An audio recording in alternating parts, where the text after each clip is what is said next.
एक राजा बहुत दुविधा में था कि किस बेटे को राजगद्दी दे। तीनों बहुत ही होशियार, कुशल और तेजस्वी थे।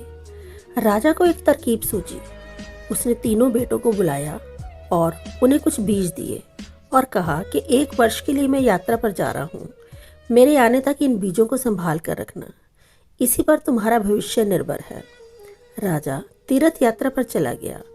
तीनों राजकुमार दुविधा में थे कि बीजों को कैसे संभाला जाए। बड़े बेटे ने सोचा, इनको कहाँ संभालना। अगर ये गल सड़ गए तो पिता नाराज होंगे। बेहतर है मैं इन्हें बाजार में बेच आता हूँ। जब पिता आएंगे तो उन्हीं पैसों से और बीज खरीद कर उन्हें दे दूंगा। वह बीजों को बाजार में बेच आया और पैसे को अपने पास रख लिया। दूसरे राजकुमार ने सोचा, पिता ने कहा है इन्हें संभाल कर रखना, क्योंकि इसी पर तुम्हारा भविष्य निर्भर है।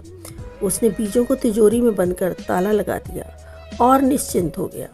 तीसरा राजकुमार ने सोचा, बीज का तो अर्थ है जो प्रति पल बढ़ रहा हो। उसने बीजों को जमीन में बो दिया। उन मुट्ठी भर बीजों से करोड़ों बीज और तैयार हो गए, क्योंकि एक बीज के अंदर वह शक्ति, वह ऊर्जा निहित है जो करोड़ों करोड़ों और बीजों को और वृक्षों को जन्म दे सके। साल भर के बाद पिता के वापस आने पर जब उसने बीजों के बारे में पूछा तो बड़े राजकुमार ने बाजार जाकर नए बीज ले आए। लेकिन पिता ने कहा, ये तो वो बीज नहीं जो मैंने तुम्हें दिए थे। दूसरे राजकुमार ने तिजोरी खोलकर दिखा दी।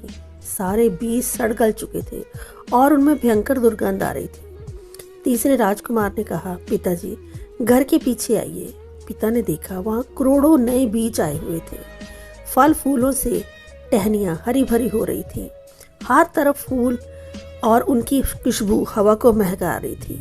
राजा ने कहा, यही जीवन है। जब तुम देख लेते हो कि जीवन में अनंत संभावनाएं हैं तो तुम उन बीजों को बिखेरते जाते हो जो समय आने पर खुशबू महकाते जाते हैं।